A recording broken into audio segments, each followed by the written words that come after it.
If it goes a distance, we both failed.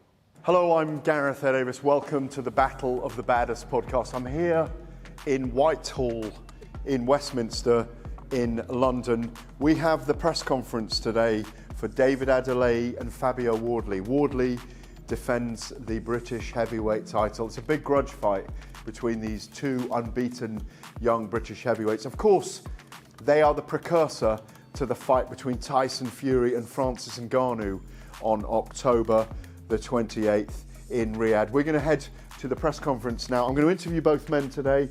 I'm going to speak to Dan Hardy and Carl Frampton, who are on the broadcast team for TNT Sports. I'm going to speak to promoter Frank Warren, and we're going to see if there's going to be any more argy-bargy today. Welcome to the Battle of the Baddest podcast.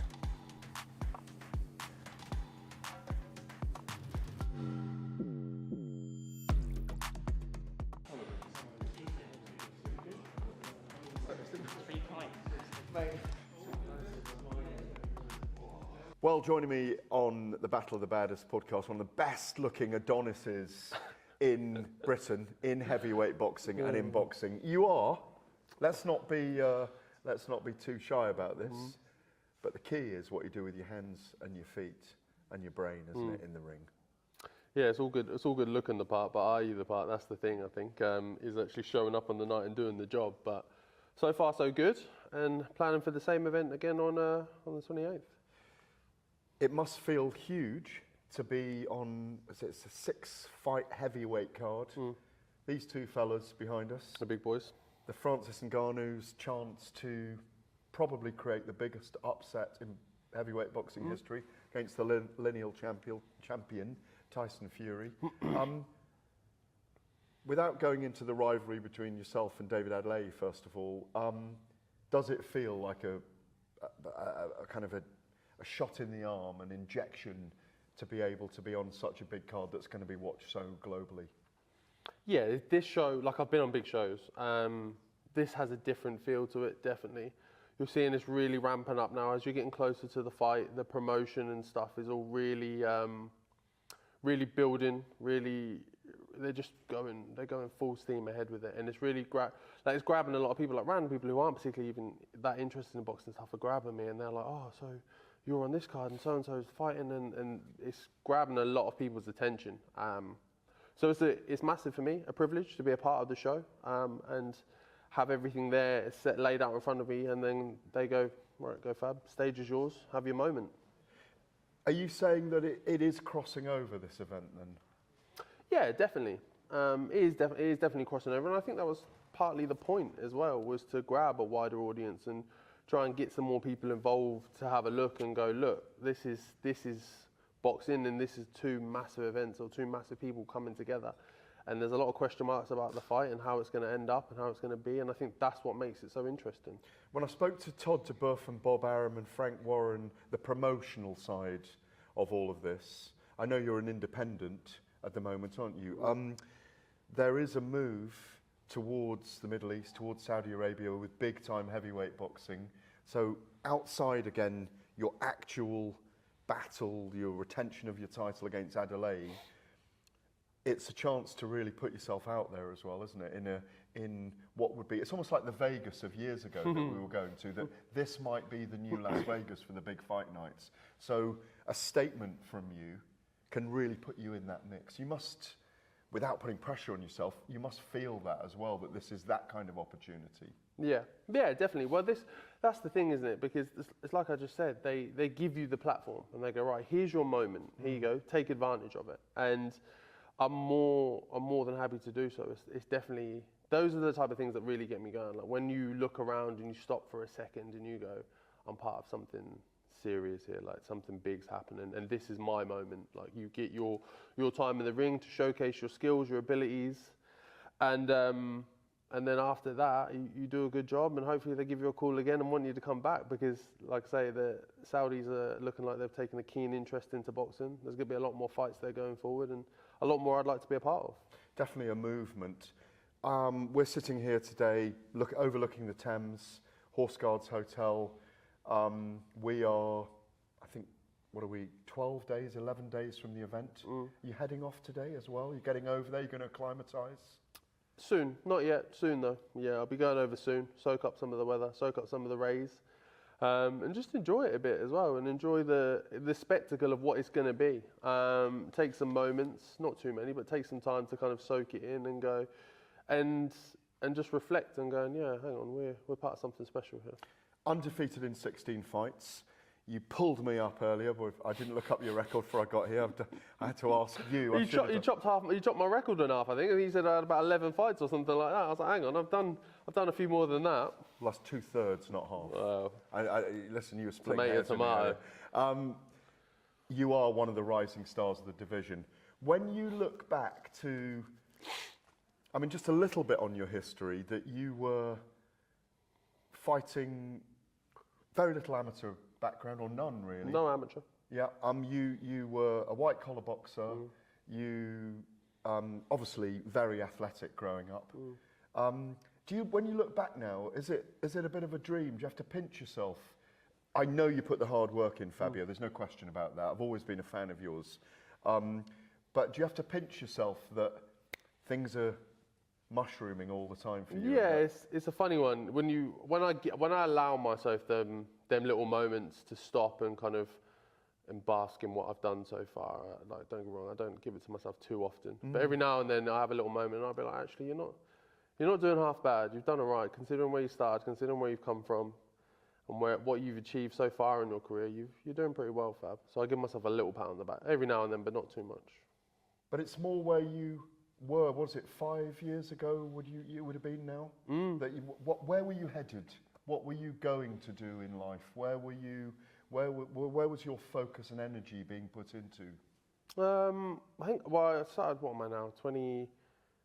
28, almost 29. So 5 years ago, I was just starting out on my boxing career, and I was just doing it because I enjoyed it. I had a love for the sport. I had a love for the training, pushing yourself and testing and really seeing how far where my limits were. I think that's something definitely boxing brings out of people, is really making you think that your limits are in one place and showing you that actually you've got a bit more in the tank.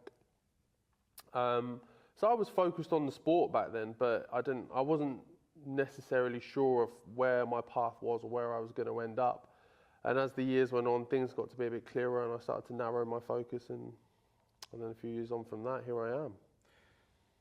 This fight against David Adelaye, Wardley versus Adelaye, is one that we might not have got this soon, but it reminds me back in the day of the super middleweights, George Groves and James DeGale fighting when they were at Commonwealth and British level at the time. They both went on to be world champions, of course. I have a feeling that both you and David will, no matter what happens on October the 28th in Riyadh. When you get a fight like this, it's a crossroads fight for how we see it anyway. It might just be another fight to you. Do you look at it differently? Do you treat yourself differently? Are you up for it more? Maybe you're up for it more because of the contretemps, if I can call it that, at the press conference a couple of weeks back. Talk to me about that. Are you up for it more? Did what happened there kind of light a fire under you more so?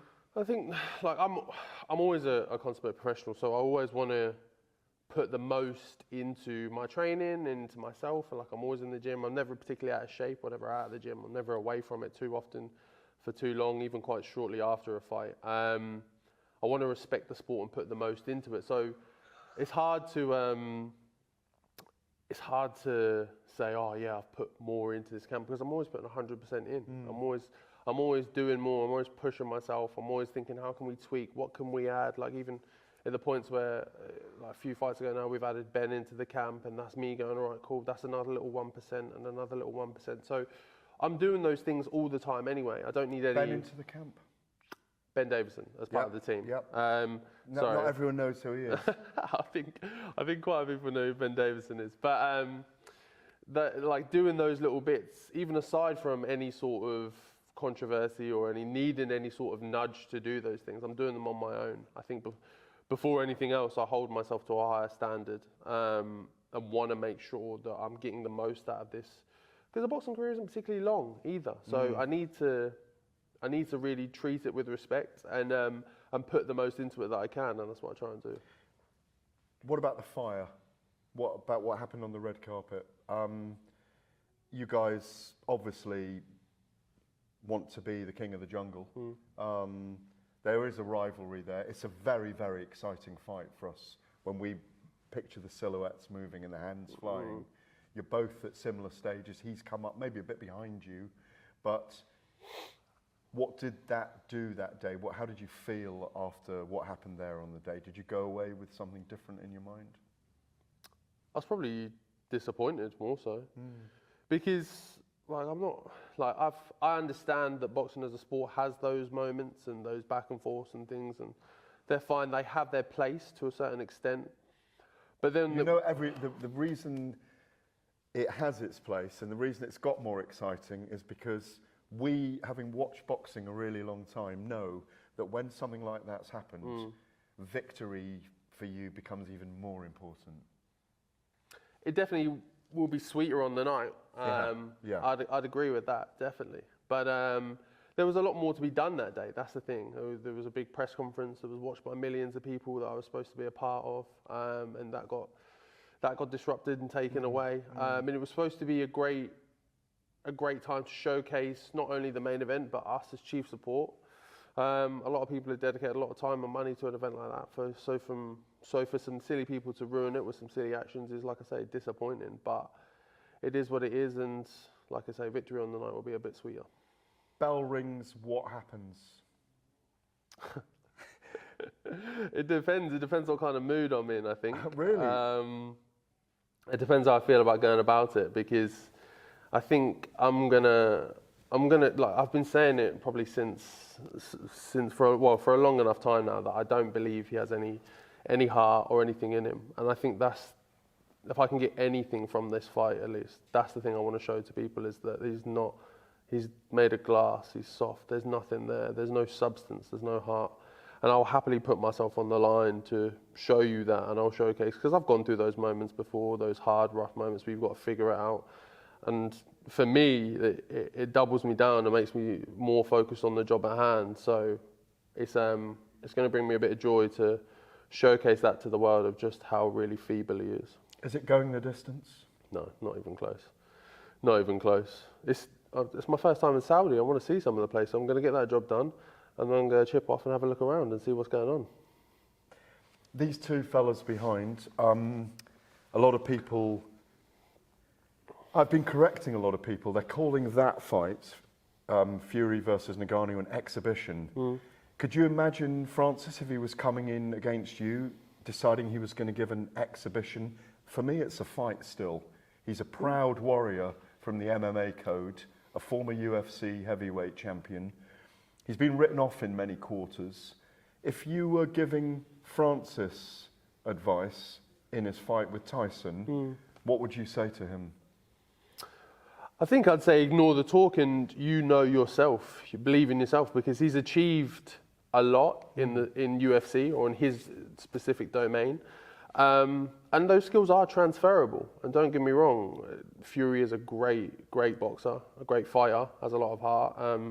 So it's not an easy job by any stretch of the imagination, but it's an accomplishable task, definitely. There's definitely that in it, and I think that's what makes it so interesting, is that there are question marks around how hard does Ngannou hit, and if he does catch Fury, will he land? If he does land, will he go down? Will Fury be able to get up? And don't get me wrong, we've seen from Fury that he's got this almost like superpower-like ability to just get up, even though you think he's done for, or you think he's out. So maybe we'll see a bit of that. Maybe it'll be a bit of the up and down like it was with the Wilder fight, a few ups, a few downs, and we'll get them exciting moments. But either way, I think it's going to be one to remember. And as someone that's rising, obviously your British title's on the line, as rising towards world level at the moment, you're probably 4 or 5 fights, you might say, no, I'm not even that far away from it. When you heard that Fury against Alexander Usyk has been signed as well, does that gladden your heart? Yeah, definitely. I think for a multiple of reasons, but one, because I think, especially with this fight, I think a little bit people were upset that they didn't think they were getting the Usyk fight.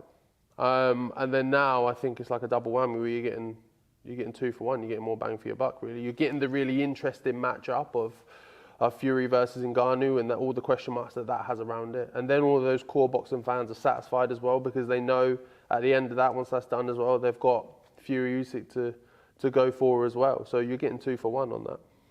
Well, we look forward to seeing you in Riyadh at the Battle of the Baddest. Maybe you could tell the fans what you're going to do on the night into that camera. Fabio Wardley here. It's getting ready to prep up for the 28th Saudi fight. It's going to be a great fight. My fights are always entertaining, always interesting, and always spicy, so it's going to get rowdy in Saudi. Oh, I like it. Rowdy in Saudi. Thank you very much. As always, thank you, Fabio. Cheers, mate. Thank you. Cheers. Thank you.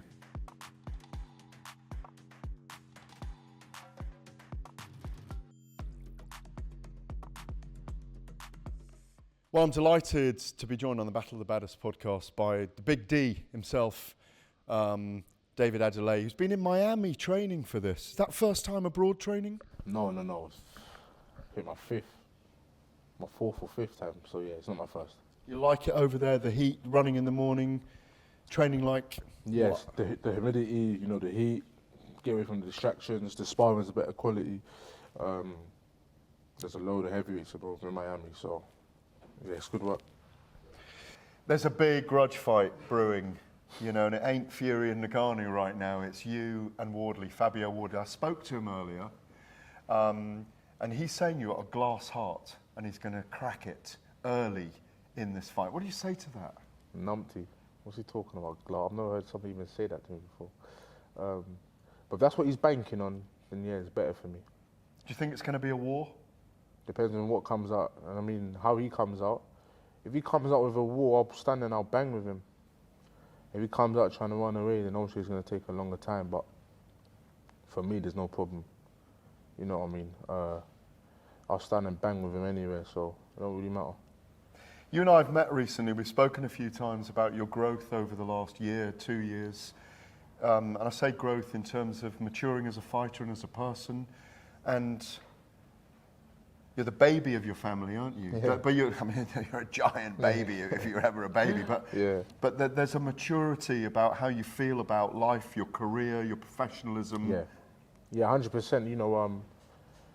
Experience brings wisdom, right? You can be a 20-year-old experienced fella and have more wisdom than a man that's 40. Mike Tyson was like that, maybe?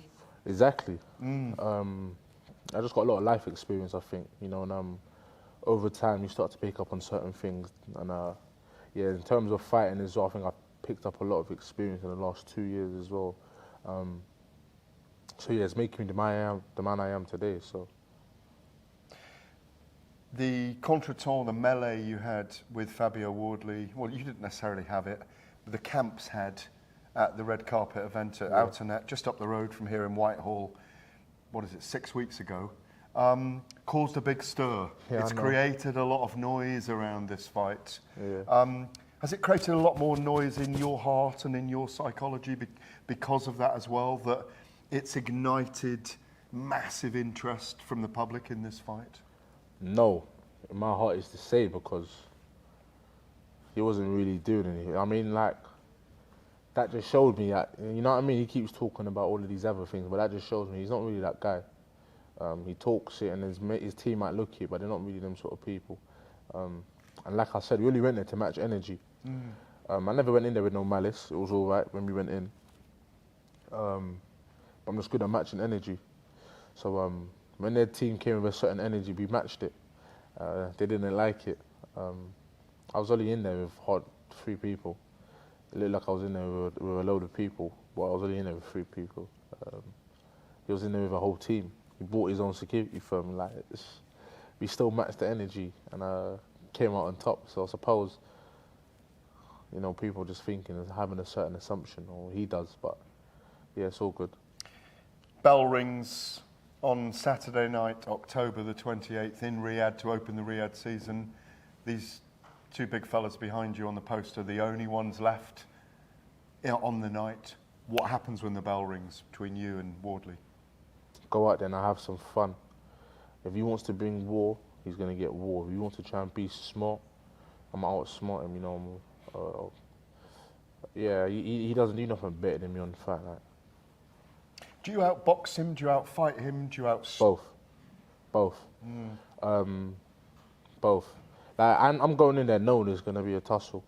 He's going in there thinking, I've got Adelaide, or his heart might go, or he ain't been in a situation before. And if that's what you're banking on, you're being silly. You're very silly. Because I'm not going into the fight thinking like that.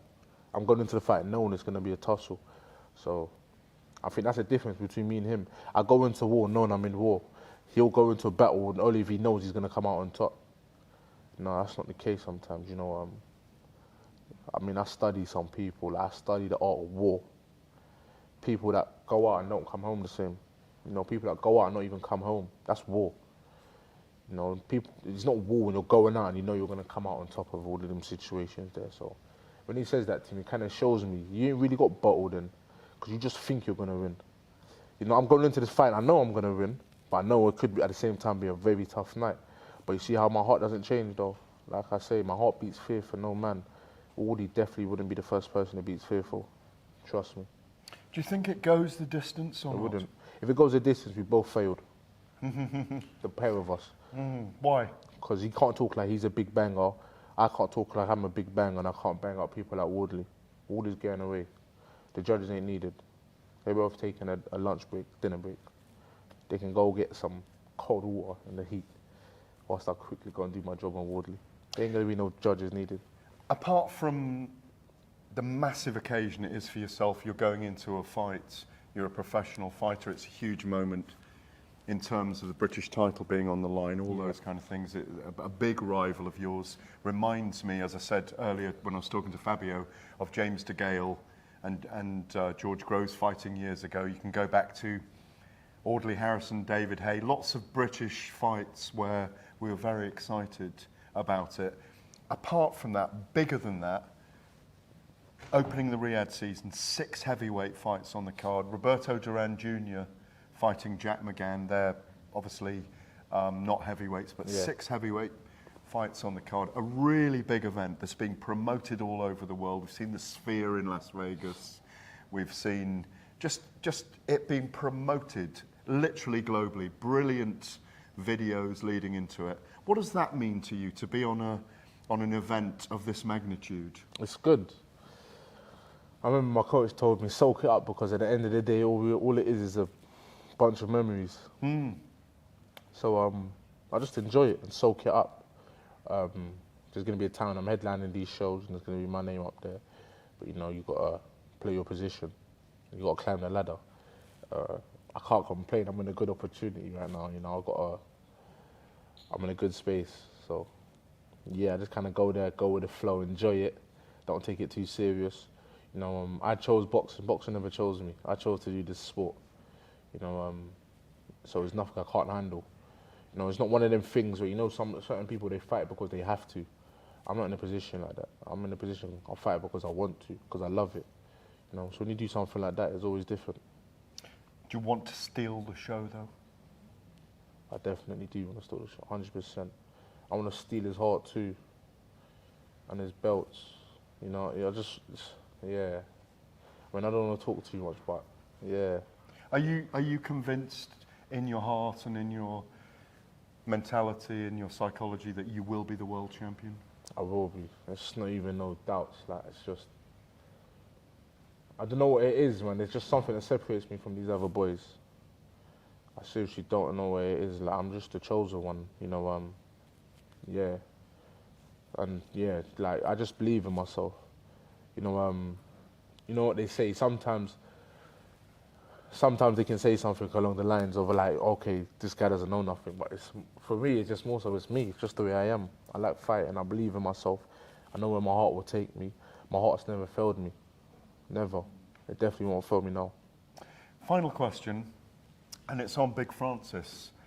His heart has taken him out of Africa on an incredible journey, an incredible narrative arc. Like Fury's story is incredible, redemption, overweight, but Francis's story about being homeless in France and finding an MMA gym and becoming a UFC heavyweight champion, but always wanting to be a world champion in boxing and getting this opportunity. Is he a dangerous man David, because he's got this opportunity when he steps in against Fury? Yeah, he is, and he's a big guy, and he bangs. So he is a dangerous man, but at the same time, he's coming against the best, people that have been in the field longer than he has, and they still haven't done nothing. You've done a load of rounds with Fury, haven't you? Yeah, exactly. 100? Over that. Over 200 probably, So I kind of see the man, I know what the man's about. But at the same time, Ngannou gets to live the dream, and I think that's what's good for him. So even if he comes up short, he still gets to go home saying he tried. So he went into another man's playing field. Like I said, there's a difference between tennis and table tennis. So what are you better at? Table tennis. Yeah. But I still believe when I go. You still win at tennis if you're exactly that. When I play tennis, I still think I can come out on top. Final one. Tell the fans what to expect. A knockout. I'm tuning October 28th. It's going to be a knockout. No judges needed. Thank you, David. Cheers. Always. Thank you very much. The last time I had you on the Battle of the Baddest podcast, Dan, we were at the press conference in London, red carpet, big day. Anything changed in your mind about Francis Ngannou's chances in all the videos we've seen and the build-up we've seen, how Tyson Fury looks? Any thoughts? I think of course that it's going to be an uphill battle for Ngannou, but I do think that there are some things that he's going to get from Mike Tyson that are going to be beneficial.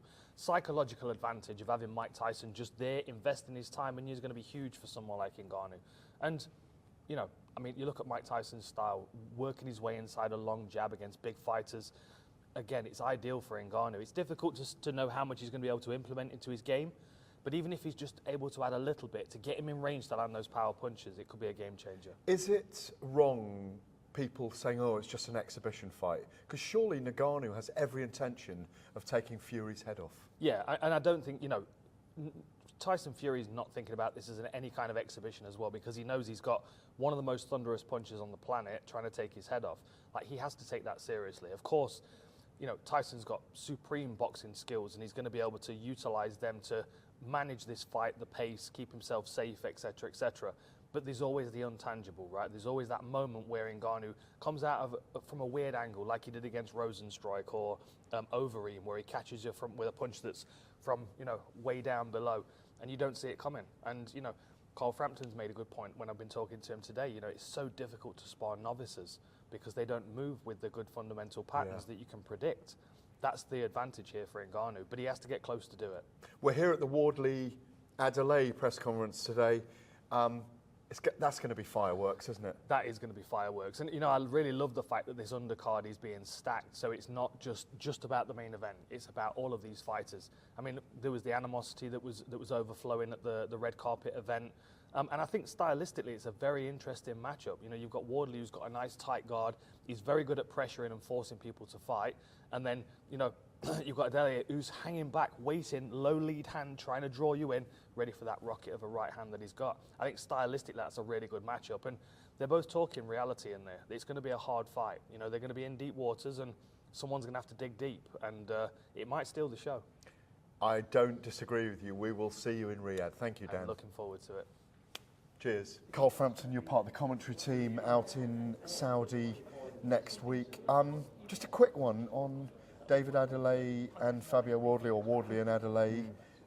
Were you expecting a little bit more fire from them towards each other today? I don't know. I didn't know what to expect. Obviously, there's a lot of tension because of what happened in the initial press conference. They announced the huge event that's happening in Saudi next week. But both guys are smarter than what happened the first time. I didn't, if I probably really thought hard about it, I didn't think they would react like they did before. Certainly there's a lot of animosity there between both, but I just done a head-to-head with them, and they'll not admit it, but there's a certain amount of respect there too, and I know both guys That came across clearly today, didn't it, the respect? Yeah, I think both guys are expecting a hard fight. You probably ask them both individually, and they both will say it'll be an easy fight or an easy night's work. Both are saying it shouldn't go the distance. Yeah, which makes what we it love to hear exciting. with heavyweights. Absolutely, and I can't really see it going the distance, if I'm being honest. I think it's a fight that ends in knockout, and I think that it's a fight that if you have this in the UK, you can do quite well in terms of a venue to put it in and the tickets to sell. Potential to steal the show. Could be a great fight. Are you allowed to pick a winner or not? I am, but I'll not just yet. Maybe leave it a little bit closer. And at this stage, I don't really know. I need to sit down and think about it properly. Yeah. But it's clear that both guys are very, very confident, and I don't think there's any sense of fakeness about their confidence. Both believe genuinely that they can win the fight. On the other side of those two up there on the poster, the two kings, if you like, from MMA and boxing. We spoke last week. We spoke a few weeks back. As it gets nearer, these events, even when there's a big favourite and an underdog, when we're in Saudi next week, when we're in Riyadh, they have a habit of people giving the underdog more of an opportunity the closer you get. Do you think that's going to happen? It probably will to the kind of general public, the general population. Kind of happened. If you look at the kind of the narrative around Mayweather and McGregor, as a boxing fan and as a boxing purist, I never expected McGregor to get close to Mayweather. I imagine you were the same. Well, he hit him with an uppercut. I'd never seen him being hit with an uppercut before. He got hit with an uppercut, but you know, it's a long fight, and one uppercut doesn't win you a fight. But the sweet spot on a glove is smaller than the knuckles on a 4-ounce kind of pair of mitts, isn't it? As well, look, all those kind of things. There's not a lot. There's not. You know, I've had MMA gloves on. I've had pro boxing gloves on. You look like you've been doing it recently. I'm doing a wee bit, but there's not that not loads of difference. Although a boxing glove looks bigger, for me it was 8-ounce gloves. For the bigger guys, it's 10-ounce. But the 10-ounce is kind of dispersed over the whole glove. Yeah. So the knuckle area is probably pretty similar, if I'm being honest. But I imagine, you know, you're going to get a lot of people jumping on and saying, you know, Francis has a really good chance, a strong chance. I imagine the bookies may even have it closer than it should be, but in my head, that, you know, Tyson is a clear favourite. Look forward to seeing you in Riyadh next week. Cannot wait for it. Thanks, Gareth. Cheers. Well, we've spoken to Fabio Wardley, we've spoken to David Adelaye, we've even spoken to Dan Hardy, and we're with the main man, actually. Frank Warren, the guy that puts these things together, the guy that calms them, the guy that is so calm between two guys who might have kicked off today in Wardley and Adelaye. Frank, you must have had stern words for the press conference. No, nothing at all. I just said to them, as I said to them at the press conference, they even discussed it. I mean, you know, they're professional fighters. We made sure there's no entourages here, and they know that, listen, they've got a big fight on their hands, fighting each other in a ring without doing it here with a load of people around them. 28th is going to be a massive night for them too. British and Commonwealth title. It's the main event on the fabulous card on Tyson Fury and Francis Ngannou. All around the world, all the eyeballs around the world. You've seen all the publicity for this, all the different, you know, everywhere. Cabs, buses, in every capital city, on billboards, on screens, everywhere you look. On the 28th, everybody's going to be watching that. And for Fabio Wardley and for David Adelaye, it's their chance to show the world what they've got. Because one thing's for sure, everyone's going to know who the winner is. Absolutely, and they have both said to me today on Battle of the Baddest that this ain't going the distance. And David Adelaye said if it goes the distance, we haven't done our jobs properly. I agree with him. I don't think it'll go the distance. I think they'll do their jobs properly, but I don't think it'll go the distance. I really don't. I think there's too much tension in this. I think there's a lot of pride. There's always pride involved in fighters, but these two guys, it's just a little bit more than that. And I think at the end of the day, because of that, you know, it won't be safety first. It'll be bombs away. I was up in Manchester at the weekend. We won't comment necessarily on that card, but obviously Tommy Fury was fighting KSI and Tyson Fury was there. He looked in really good shape. You can see it in his face always, that he's clearly had a hard camp. When you are in these moments, a week or so away from a big event with one of your fighters, Tyson Fury obviously, when he's facing someone he's got jeopardy against, where he almost has to win against Ngannou, otherwise it's one of the biggest upsets in boxing history. Do you worry at all? Do you get concerned leading into it? But I've got every faith in Tyson, and he's a consummate professional. He doesn't leave a stone unturned in his preparation for a fight, and he knows that all the pressure's on him. It's not on Ngannou. Ngannou's got nothing to lose in this. Yeah. Nothing to lose. He's got everything to gain, and I mean everything to gain. Tyson's the one who's got it all to lose because everybody seems to think, or a lot of people think, that it's a foregone conclusion, which it's not going to. This fight is not going to be what people think it's going to be. This fight is going to be a war. We just talked about one. Yeah. Just now for the British and Commonwealth time. This will be the same thing because the two of them go in there. Tyson, in his last how many fights? 3 or 4 fights. He's not gone out there and boxed. He doesn't sit back anymore, does he? He's gone and stood. He's planted his feet since he's been with Sugar. Yeah. He's planted his feet and he lets his shots go. And you see he's planted his feet with the hardest punching heavyweight in boxing for the last 50 years. Planted his feet and went toe-to-toe with him, traded with him. We see it. And he got caught a couple of times and went on the floor against this big puncher and showed what he's all about by getting up. I've never been a fan. What I mean by a fan, I've not really watched a lot of UFC, but I've watched all of Francis Ngannou's fights, and he's a tough sod. Yeah. He's tough. It's a rough sport. It's you see what they do. There's kicking and whatever, and he can punch. He's a big whacker. He's in the Guinness Book of Records. Apparently, he's the hardest punching sportsman out there. He's in the Guinness Book of Records for that. So I think, is Tyson going to, is he going to outbox Tyson? I can't see that. I can't see anybody doing that, by the way. Is he going to outbox him? No. So what's he going to do? He's going to put it on Tyson. He's got to put Tyson out of his stride, Tyson out of his comfort zone, and land his shots. And I think Tyson will do him at his own game. I think he'll stand there with him, and I think he'll let his bombs go. It will be. I mean, all these 2 heavyweight fights, both of them, it's going to be bombs away. That's what it'll be. And there's 6 heavyweight fights on the card, of course. Yeah. Can you remember 6 heavyweight fights? No, I can't. Have you ever done one of those extravaganzas? I know you've had many years ago. Many years ago. Should Tyson Fury come through unscathed, if you like, with no cuts, no serious injuries against Francis Ngannou, is there still an appetite for Tyson to face Alexander Usyk on December the 23rd?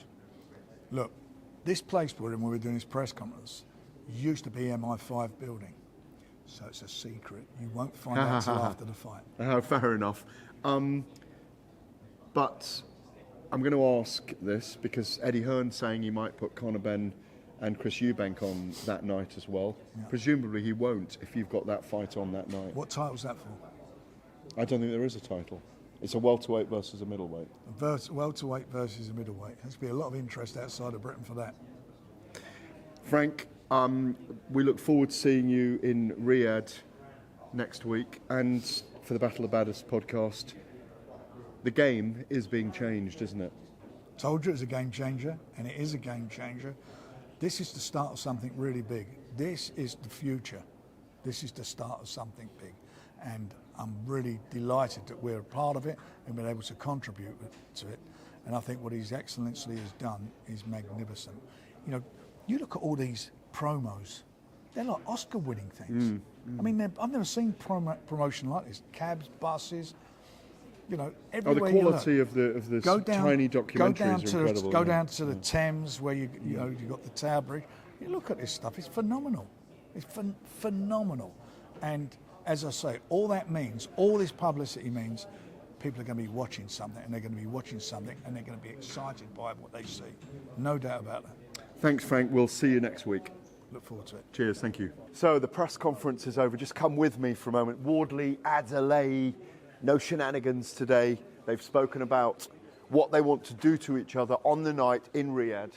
The press conference is over. You can see behind me what an amazing poster for this as well. Frank Warren's spoken, Wardley's spoken, Adelaide's spoken. British heavyweight title on the line. A big grudge fight, a big clash of young titans in the desert to open the Riyadh season. And to open, of course, Tyson Fury against Francis Ngannou. I'm Gareth Davis. You've been watching the Battle of the Baddest podcast. I'll see you in Saudi Arabia next week.